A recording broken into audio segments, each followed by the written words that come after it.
ma femme et l'enfant chéri de la famille ont essayé de me duper avec une grossesse miracle. Mes preuves documentées les ont laissés à la rue et sans héritage. J'ai 32 ans et jusqu'à très récemment, j'étais marié à Saint-Chat, qui en a 30. Nous étions mariés depuis 5 ans, et pour être tout à fait honnête, les choses allaient de mal en pis depuis au moins 2 ans, au point où notre relation était devenue une simple coexistence, où nous étions plus des colocataires qu'un couple. Nous échangions à peine des mots qui ne concernaient pas les dépenses ménagères, ou qui allaient sortir les poubelles. Et pour être franc, ma seule soupape de décompression durant ces mois interminables, c'était de m'enfermer dans le bureau pour jouer aux jeux vidéo jusqu'à l'aube, essayant d'échapper à la réalité que mon mariage était mort, et que je n'avais pas le courage d'y mettre fin. L'autre acteur principal de ce cirque est mon jeune frère, Daniel, qui a 28 ans. Daniel a toujours été l'enfant chéri classique de la famille, le favori incontesté de ma mère, et le protégé de mon père. Pendant que je poursuivais une carrière technique et que je travaillais dur pour bâtir ma propre entreprise à partir de rien, Daniel a reçu un poste de direction fictive dans l'entreprise de mon père dès sa sortie de l'université, conduisant la voiture de fonction et vivant gratuitement dans une annexe luxueuse sur la propriété de mes parents. Il était toujours le charmant, le charismatique, celui qui ne pouvait rien faire de mal aux yeux de ma mère, même lorsque ses erreurs coûtaient des milliers de dollars à mon père. J'avais appris à vivre avec cette dynamique, en gardant mes distances et en construisant ma propre vie indépendante. Mais je n'aurais jamais imaginé à quel point ce manque de limites allait dépouiller ma propre famille. La cerise sur le gâteau dans ce contexte est un détail médical que Saint-Chat avait apparemment décidé d'effacer de sa mémoire. Il y a 3 ans, quand notre relation avait encore une chance, nous avons eu une discussion très sérieuse sur notre avenir et nous avions fermement convenu que nous ne voulions pas d'enfants. Pour éviter les accidents et lui enlever le fardeau des contraceptifs, j'ai pris la décision de subir une vasectomie. Je suis allé à la clinique, j'ai subi l'intervention, et j'ai suivi toutes les instructions à la lettre, attendant les mois requis jusqu'à ce que mes analyses de laboratoire confirment un nombre de spermatozoïdes de 0, absolu et retentissant. Le plus ironique dans tout ça, c'est que Saint-Chat était celle qui m'avait conduit à la clinique ce jour-là, et qui avait pris soin de moi pendant le week-end alors que je marchais comme un cow-boy endolori.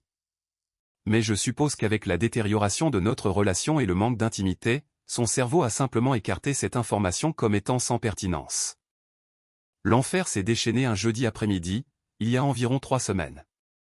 Je suis rentré fatigué après une journée d'inventaire et j'ai été surpris de constater que Saint-Chat avait préparé un dîner élaboré. Elle avait allumé des bougies et porté une robe que je ne lui avais pas vue depuis notre anniversaire, des années auparavant. Je me suis assis à table, complètement déconcerté, pensant qu'elle avait peut-être eu une révélation et voulait essayer de sauver notre mariage. Mais au lieu de cela, elle a poussé une petite boîte emballée de mon côté de la table, les larmes aux yeux. En l'ouvrant, j'ai trouvé une paire de minuscules chaussons tricotés et un test de grossesse avec 2 lignes roses, sans équivoque. Elle a fondu en larmes, a traversé la table pour me serrer dans ses bras, et a commencé à débiter un discours répété sur le fait que c'était notre petit miracle. Comment l'univers nous donnait une seconde chance de nous retrouver, et comment ce bébé allait résoudre tous nos problèmes conjugaux. Mon cerveau a eu un court-circuit monumental. Pendant une seconde, je suis resté figé, sentant que l'air n'entrait plus dans mes poumons. Mais le calcul froid et implacable de la science m'a frappé quasi immédiatement. Je tirais à blanc depuis 3 ans. Donc, le miracle devant moi n'était pas l'œuvre de l'univers, mais d'un autre homme. L'instinct de survie a pris le contrôle de mon corps. J'ai rendu son étreinte, aussi tendue que possible. Je lui ai dit que j'étais en état de choc complet, rempli d'émotions, et que j'avais besoin de faire un tour pour digérer une nouvelle aussi gigantesque.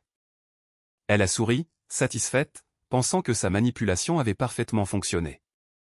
Et je suis sorti dans la rue, avec l'impression que j'allais vomir dans le premier égout que je trouverais. J'ai marché dans mon quartier pendant 2 heures, essayant de faire le lien, pensant à qui pouvait être le père, et me rappelant les fois où elle disait travailler tard ou ses fréquentes visites chez mes parents pour prendre le café avec ma mère. Ce même soir, après qu'elle se soit endormie, épuisée par son propre drame émotionnel, je suis allé au salon et j'ai ouvert son iPad, un appareil qu'elle n'utilisait presque jamais, mais que je savais lié à son compte iCloud parce que je l'avais configuré pour elle il y a des années. Je n'ai pas eu à chercher bien loin. Ces messages brillaient sur l'écran avec une clarté qui m'a brisé l'âme et m'a rempli d'une rage froide en même temps. Il y avait des semaines de messages avec le contact, Danny, mon jeune frère. Les conversations étaient abondantes et explicites, détaillant leur rencontre dans l'annexe de la maison de mes parents. Mais ce qui m'a vraiment achevé, ce sont les moqueries à mon sujet. Il parlait de ma supposée monotonie, de comment je préférais mes jeux vidéo plutôt que de prêter attention à ma femme. Et puis, je suis tombé sur les messages de cet après-midi même. Elle lui avait écrit « J'ai déjà annoncé la nouvelle à l'idiot. » Il est resté sans voix. Je crois qu'il pense vraiment que c'est un miracle ou que la nature a trouvé un moyen. Ah. Mon propre frère, il avait répondu « Je t'avais dit qu'il a toujours été lent à la détente. Dès que le bébé naîtra, mes parents vont fondre d'amour et nous pardonneront tout. De plus, papa est sur le point de me passer la direction générale de l'entreprise. On va avoir tout ce qu'on veut, supporte juste mon crétin de frère encore quelques mois. J'ai passé toute la nuit à prendre des photos de l'écran avec mon téléphone pour ne laisser aucune trace numérique de capture d'écran. J'ai tout sauvegardé sur 2 clouds différents. J'ai imprimé les conversations les plus accablantes sur l'imprimante de mon bureau le lendemain matin, et j'ai assemblé 4 dossiers identiques qui incluaient mon dossier médical d'il y a 3 ans, et mon test récent de numération de spermatozoïdes à 0 que j'avais demandé en urgence à mon urologue.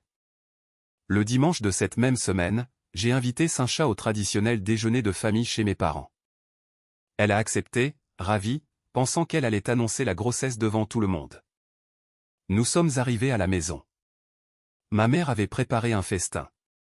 Mon père était assis en bout de table, servant du vin, et Daniel était là, souriant avec cette arrogance typique de quelqu'un qui se croit intouchable. Quand nous avons fini le plat principal, Sacha s'est levé et a dit que nous avions une annonce très importante.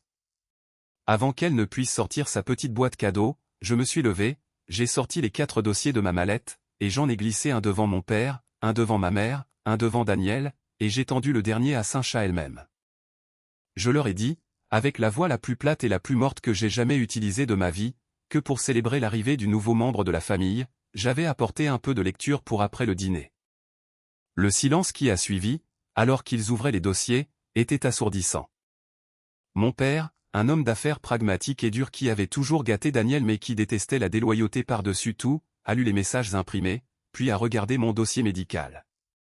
J'ai vu son visage passer de la confusion à une couleur rouge foncé que je ne lui avais jamais vue. Ma mère a commencé à lire, a mis ses mains sur sa bouche, et a commencé à secouer la tête, murmurant que c'était une mauvaise blague.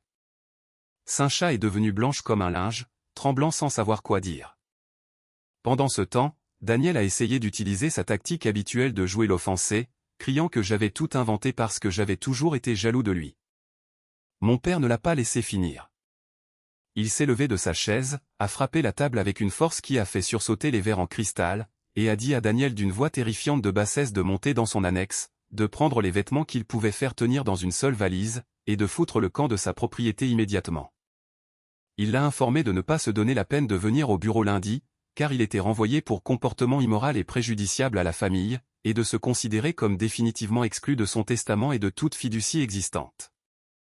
J'ai dit à Sacha que je ne voulais pas la voir chez moi à mon retour, d'appeler ses parents pour qu'ils viennent la chercher, et d'attendre les papiers de mon avocat. Je me suis retourné et j'ai quitté cette maison, sentant pour la première fois depuis des années que je pouvais respirer de l'oxygène pur. Un peu plus de 3 semaines se sont écoulées depuis la détonation nucléaire du dîner du dimanche, et j'ai l'impression de vivre dans une dimension parallèle, mais étonnamment, je me sens plus calme que je ne l'ai jamais été dans ma vie d'adulte. La demande de divorce a déjà été déposée. Nous invoquons l'adultère, car dans notre juridiction, cela a un certain poids pour les négociations sur les biens et pour éviter les paiements de pensions alimentaires, ce qu'elle a immédiatement tenté de demander par l'intermédiaire d'un avocat commis d'office. Les choses pour les amants malheureux ne se passent pas comme dans leur conte de fées. Il s'avère que lorsqu'on enlève à un homme de 28 ans son salaire de cadre, sa carte de crédit d'entreprise, et sa maison gratuite, la réalité du monde est un coup brutal.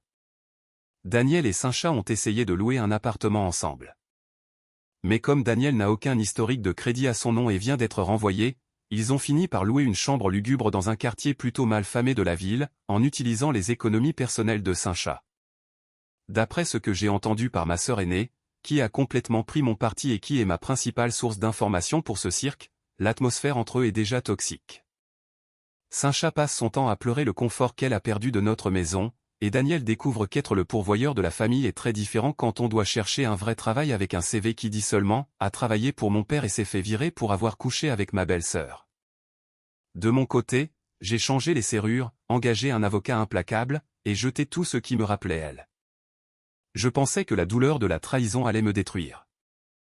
Mais honnêtement, tout ce que je ressens est un immense soulagement, comme si on m'avait retiré une tumeur maligne qui drainait mon énergie depuis des années. Ma maison est maintenant calme, silencieuse, et à moi. Le vrai problème maintenant, c'est ma mère. Apparemment, son niveau de déni a atteint des sommets pathologiques, et elle bombarde mon téléphone de très longs SMS me demandant d'avoir de la compassion pour mon frère, arguant que nous faisons tous des erreurs, et que le bébé en route est toujours son petit-fils de sang et a besoin d'une famille unie. Mon père l'a menacé, si elle essayait d'aider Daniel financièrement dans son dos, il gèlerait lui-même leur compte bancaire commun. Nous verrons combien de temps cet équilibre fragile tiendra avant que quelqu'un n'explose. Édition, je vois quelques questions dans les commentaires sur le rôle de ma sœur dans tout ça, et comment elle a autant d'informations de première main. Pour vous donner un peu de contexte, elle est la sœur aînée, elle est mariée, et depuis des années, elle a construit une vie complètement indépendante, loin de la dynamique familiale toxique. D'habitude, ses contacts avec mes parents et Daniel sont minimes et strictement cordiaux. Mais au milieu de tout ce drame monumental, ma mère a décidé de l'utiliser comme son épaule personnelle sur laquelle pleurer. Elle l'appelle à toute heure pour se plaindre de la situation, pleurer leur malheur, et justifier leurs mauvaises décisions. Ma sœur se contente d'acquiescer, met le téléphone en haut-parleur pendant qu'elle fait ses affaires, écoute tous les ragots sans s'impliquer émotionnellement ni prendre parti devant elle, puis elle m'appelle pour me faire le rapport complet de ce feuilleton. Elle est pratiquement devenue mon espionne infiltrée personnelle, et c'est la seule raison pour laquelle je suis au courant de leur misère sans avoir à leur adresser la parole. Près de 5 mois se sont écoulés depuis mon dernier message, et le niveau de drame a atteint des sommets que même les scénaristes des pires feuilletons n'auraient pu imaginer. En ce moment, Saint-Chat doit être dans son 6e mois de grossesse.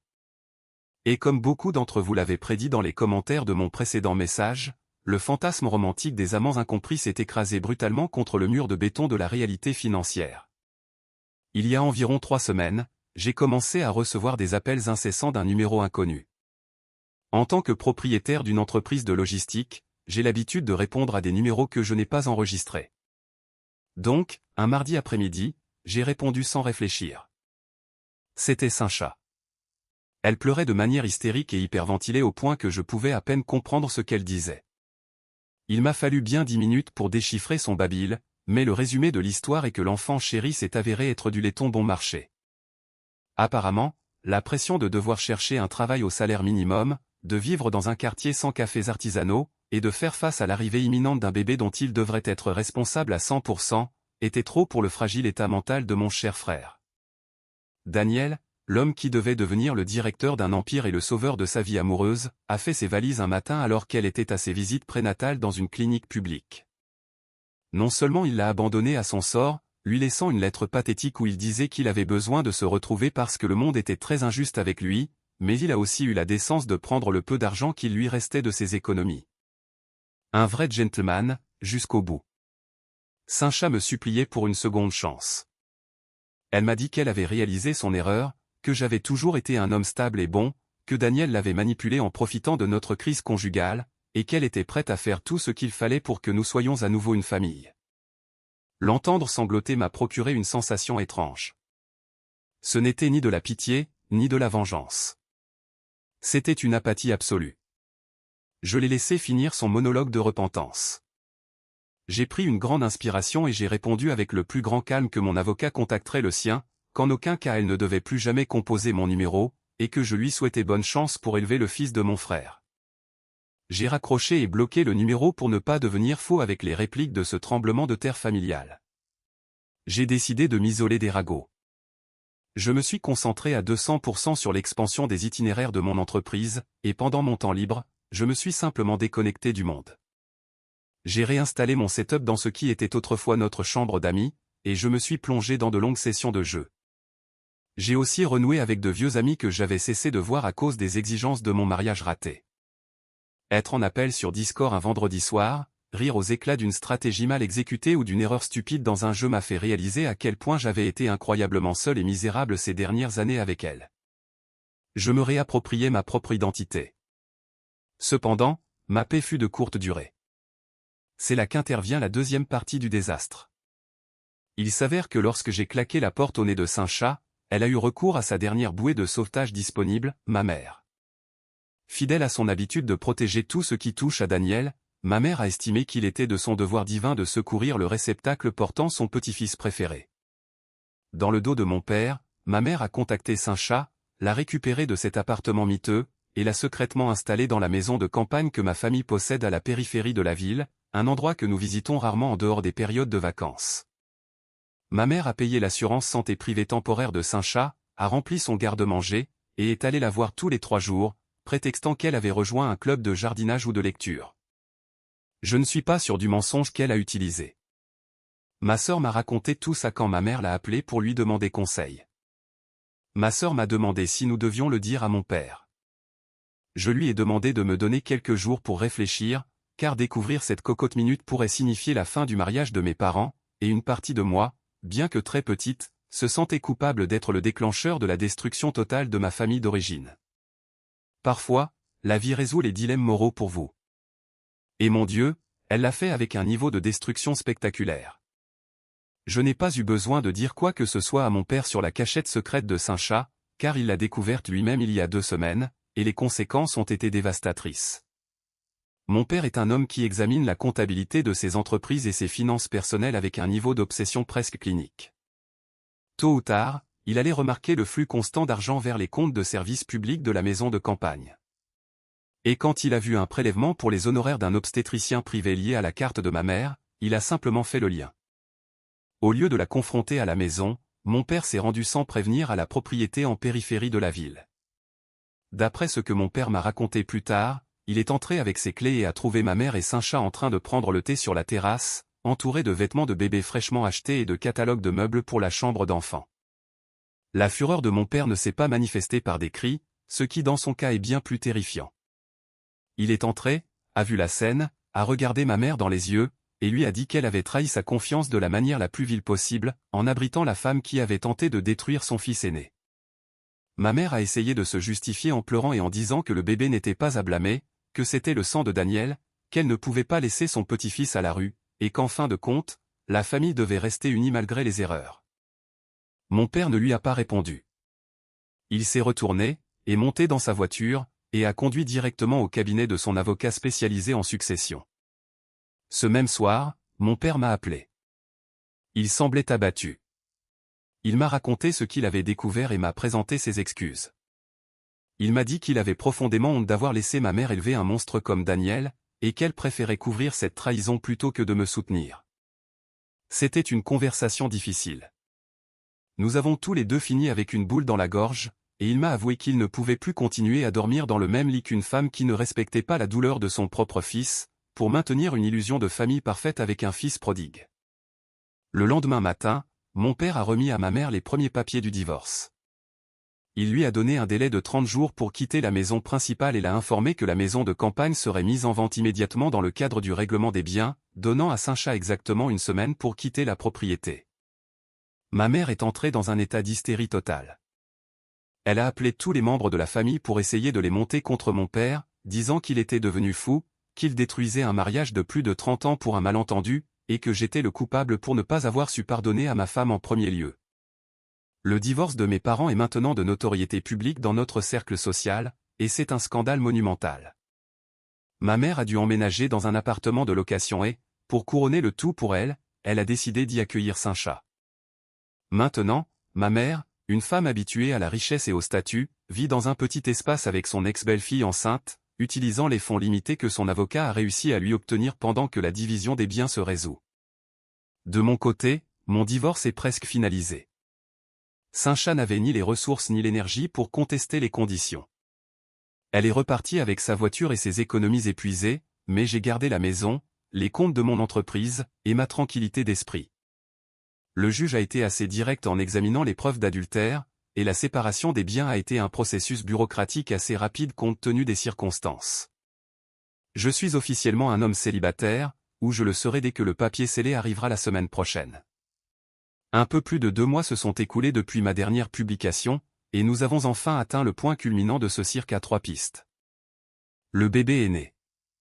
C'est un garçon. Je l'ai appris non pas par une joyeuse annonce familiale ou un appel téléphonique, mais par un homme en costume gris et à l'air ennuyé qui s'est présenté dans les bureaux de mon entreprise un mardi matin pour me remettre une enveloppe Kraft assez épaisse. En signant le reçu et en ouvrant le document, j'ai senti mon sang bouillir, mais en même temps, j'ai été envahi par un étrange sentiment de triomphe anticipé, car je savais exactement ce que j'avais entre les mains, et je savais aussi que la bombe que j'allais renvoyer serait létale. C'était, comme beaucoup d'entre vous m'en avaient prévenu dans les commentaires de la mise à jour précédente, une action en recherche de paternité formelle et une demande de pension alimentaire. Le niveau d'audace et de déconnexion de la réalité que Saint-Chat et ma mère doivent avoir pour tenter cette manœuvre est digne d'une étude psychiatrique. La base juridique de leur demande, comme mon avocat me l'a expliqué cet après-midi-là alors que nous prenions un café à son bureau, reposait sur le fait que l'enfant avait été conçu alors que Saint-Chat et moi étions encore légalement mariés. Dans notre juridiction, il existe une présomption légale de paternité au sein du mariage, ce qui signifie qu'aux yeux de la bureaucratie, le mari est le père, sauf preuve du contraire. Elle pariait que moi, pour éviter un scandale public ou par pure ignorance juridique, j'accepterais un règlement à l'amiable pour leur verser une allocation mensuelle et me débarrasser d'elle. Elles ne savaient pas à qui elles avaient affaire. S'il y a une chose que j'ai apprise en créant une entreprise de logistique à partir de rien, c'est de tenir des registres impeccables d'absolument tout. Mon avocat a rédigé une réponse à l'action en justice qui était pratiquement une œuvre d'art destructrice. Non seulement nous avons immédiatement demandé un test ADN ordonné par le tribunal pour rejeter la présomption de paternité, mais nous avons joint comme preuves initiales mon historique médical complet, y compris la procédure chirurgicale de vasectomie réalisée il y a plus de 3 ans, et mes analyses de numération de spermatozoïdes à zéro, datées à la fois d'avant la conception et de quelques semaines après l'annonce de la grossesse. Nous avons également demandé que, sur preuve de fraude, tous les frais de justice découlant de cette farce soient payés par la demanderesse. L'audience préliminaire a eu lieu il y a environ 3 semaines. Je m'y suis rendu dans mon plus beau costume, me sentant étrangement calme, accompagné de mon avocat. En entrant dans la salle d'attente du tribunal, je les ai vus. Saint-Chat avait l'air complètement hagarde, avec des cernes sous les yeux et une posture voûtée qui dénotait un épuisement total, tenant un bébé enveloppé dans des couvertures bleues. Ma mère était à ses côtés, et l'impact visuel de la voir a été fort. La femme élégante et arrogante que je connaissais avait été remplacée par une dame qui semblait avoir vieilli de 10 ans, vêtue de vêtements qui n'étaient clairement pas de son style habituel, et avec un regard de profonde anxiété. Quand ma mère a croisé mon regard, elle a tenté de faire un pas en avant comme pour me parler, mais je l'ai simplement ignoré, j'ai tourné la tête et j'ai continué à parler à mon avocat. Devant le juge, le théâtre s'est effondré en quelques minutes. L'avocat commis d'office de Saint-Chat a tenté de faire valoir que les procédures médicales peuvent échouer et que le test ADN était une formalité inutile qui ne ferait que retarder le soutien vital du mineur. Le juge, un homme plus âgé avec un visage qui suggérait qu'il avait très peu de patience pour les bêtises, allumé dossiers médicaux, a levé les yeux vers Saint-Chat, et lui a demandé directement si elle était prête à commettre un parjure en assurant que j'étais le seul homme avec qui elle avait eu des relations intimes pendant la période de conception. Saint-Chat s'est effondré, a commencé à pleurer là, à la barre, et a admis entre deux sanglots qu'elle savait que je n'étais pas le père, que tout avait été l'idée de ma mère parce qu'elle n'avait pas d'argent pour payer le loyer de l'appartement ni pour acheter du lait maternisé pour le bébé, et que Daniel avait disparu de la circulation. Le juge était furieux. Il a rejeté la demande de pension alimentaire avec préjudice sur le champ. Il a ordonné que mon nom ne soit jamais inscrit sur l'acte de naissance de cet enfant et a sévèrement réprimandé l'avocat de Saint-Chat pour ne pas avoir enquêté sur les faits de base avant de déposer une poursuite frivole. Pour porter le coup de grâce et assurer ma protection juridique future contre tout appel absurde, mon avocat a demandé que le test ADN soit quand même effectué par un expert judiciaire. Les résultats sont arrivés il y a quelques jours, confirmant formellement une probabilité de paternité de 0%. Avec ce papier scellé entre mes mains, j'ai senti que les chaînes invisibles qui me liaient encore à cet enfer familial se brisaient enfin et tombaient au sol. Je pense que ce sera la dernière fois que je posterai sur ce forum. Presque une année complète s'est écoulée depuis que tout ce cauchemar a commencé lors de ce dîner du dimanche, et je sens que j'ai définitivement clos ce chapitre de ma vie. Écrire ici a commencé comme un besoin désespéré de me défouler, et s'est transformé en une sorte de journal de bord de ma propre libération. Je pense donc que je dois à tous ceux qui m'ont lu et conseillé un résumé de la situation actuelle des pièces sur cet échiquier, maintenant que la partie est terminée. L'enfant chéri, mon cher frère Daniel, a finalement goûté aux conséquences du monde réel, et elles l'ont complètement détruit. D'après ce que me dit ma sœur, qui est devenue mon seul lien avec cette partie du passé, Daniel a subi une sorte de dépression nerveuse en réalisant que son charme superficiel n'était pas utile pour payer les factures. Il vit actuellement dans une auberge bon marché dans une autre ville, travaillant alors dans un entrepôt de fret. Un retournement de situation très ironique, sachant que je possède une entreprise de logistique. Sa santé mentale est en lambeaux. Il souffre d'épisodes de dépression sévère. Et il y a quelques mois, il a tenté de contacter mon père, le suppliant de lui donner de l'argent et de lui rendre son ancien travail. Mon père n'a même pas répondu. Il a simplement transféré l'email à son avocat pour lui envoyer une lettre de cessation et d'abstention pour harcèlement. Daniel est passé du statut d'héritier d'un empire à celui d'un homme brisé qui ne sait pas comment survivre sans que quelqu'un ne lui résolve sa vie. Ma mère vit sa propre punition karmique. Et la vérité est que la réalité a surpassé toute vengeance que j'aurais pu imaginer. Le divorce avec mon père a été brutal pour ses finances.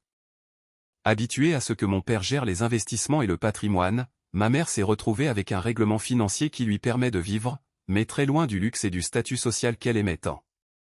Sa véritable sentence est sa situation de vie. Comme elle a insisté pour être la sauveuse de la progéniture de son fils préféré, elle est maintenant piégée à vivre dans un appartement exigu avec Saint-Chat. Elles ont une relation toxique et codépendante. Elles se détestent et se blâment mutuellement chaque jour pour la destruction de leur vie, mais aucune n'a les moyens de vivre de manière indépendante. Ma mère est passée du statut de matriarche de la haute société à celui de nounou à plein temps qui s'occupe d'un bébé qui pleure, tout en se disputant à plein poumon avec son ex-belle-fille pour savoir qui doit faire la vaisselle. De mon côté, mon père et moi avons beaucoup guéri notre relation. Il s'est excusé à plusieurs reprises de ne pas avoir vu la manipulation de ma mère et la nature pourrie de Daniel pendant toutes ces années. Maintenant, nous nous voyons quelques fois par mois pour dîner. Nous parlons d'affaires et avons construit un respect mutuel très solide. Il voyage, profite de son argent et de sa nouvelle vie de célibataire. J'ai réussi à établir une distance physique et émotionnelle absolue avec Saint-Chat, ma mère et Daniel. Mon entreprise de logistique a connu son meilleur trimestre cette année. J'ai réussi à obtenir des contrats importants et le travail m'a permis de rester concentré et motivé. J'ai vendu la maison que je partageais avec Saint-Chat car je ne voulais pas garder ses murs remplis de souvenirs gris, et j'ai acheté un appartement moderne et spacieux dans un quartier central de la ville. Je l'ai décoré à mon goût. J'ai un espace dédié juste pour moi où je peux me détendre sans donner d'explication à personne, et je suis entouré de vrais amis qui m'ont soutenu quand le monde s'écroulait. Il y a quelques jours, en organisant des documents dans mon nouveau bureau, j'ai trouvé le dossier avec le test ADN confirmant que je ne suis pas le père. Je l'ai regardé une seconde, puis je l'ai rangé au fond du classeur. Je n'avais plus besoin de cela pour me rappeler que j'avais gagné. Reconstruire ma vie a été difficile. J'ai dû traverser des nuits blanches et apprendre à me faire confiance à nouveau. Mais aujourd'hui, je peux honnêtement dire que je suis en paix. Je me suis définitivement éloigné d'un environnement conçu pour me vider, et j'ai découvert que la vie de l'autre côté du désastre est sacrément radieuse. Merci à tous de m'avoir accompagné dans ce voyage. Je vous souhaite bonne chance et j'espère ne plus jamais avoir à écrire sur ce sous-forum. Au revoir. J'avais dit que la mise à jour précédente serait mon dernier message sur ce sous-forum, mais ma sœur m'a appelé hier après-midi pour me mettre au courant de l'acte final de cette comédie d'erreur. Et honnêtement, le niveau d'ironie poétique est trop bon pour ne pas le partager avec vous tous. Il s'avère que Saint-Chat, noyé par le désespoir financier et probablement au bord de la folie à force de devoir vivre dans un si petit espace avec ma mère, a décidé de jouer sa dernière carte juridique. Comme elle n'a pas pu obtenir un seul centime de moi, elle a concentré ses batteries sur le vrai coupable et a formellement poursuivi Daniel en justice pour la pension alimentaire de l'enfant. Et devinez quoi? La justice lui a finalement donné raison. Comme Daniel est sans aucun doute le père biologique, le juge du tribunal de la famille a statué en faveur de Saint-Chat et a émis une ordonnance de saisie sur un pourcentage du salaire de mon frère. En théorie, une grande victoire pour elle. En pratique, une blague absolue. Comme je l'ai mentionné précédemment, l'ancien enfant chéri et futur PDG travaille maintenant à l'heure en empilant des boîtes dans un entrepôt. Son salaire actuel frôle à peine le salaire minimum. Lorsque le juge a appliqué le barème correspondant au pourcentage de pension sur un revenu aussi médiocre, le montant résultant était une insulte. Ma sœur me dit que Saint-Chat reçoit une somme mensuelle si misérable qu'elle suffit à peine à acheter 2 paquets de couches génériques et quelques boîtes de lait maternisé bon marché. C'est absolument inutile pour payer le loyer, les charges, ou même pour améliorer un tant soit peu sa qualité de vie. La résolution n'a réussi qu'à enrager toutes les personnes impliquées de ce côté-là. Saint-Chat et ma mère sont furieuses parce que le grand effort juridique a fini par leur donner des miettes qui ne résolvent pas leur ruine financière. Tandis que Daniel est au bord d'une autre dépression parce qu'on lui déduit maintenant directement cet argent de son salaire déjà maigre, le forçant à survivre avec des nouilles instantanées dans son auberge sordide. Le plan magistral qu'ils avaient conçu dans mon dos pour assurer leur avenir financier a fini par les réduire à se battre pour les restes d'un salaire minimum. Hier, pendant que ma sœur me racontait tout ça au téléphone, je me suis versé un verre de vin, je me suis assis sur le balcon de mon nouvel appartement, et j'ai simplement commencé à rire. C'est incroyable comme la vie remet tout le monde à sa place quand on laisse les choses suivre leur cours. Maintenant, je vous dis adieu pour de bon. Continuez à profiter de votre paix. Je m'occuperai de profiter de la mienne.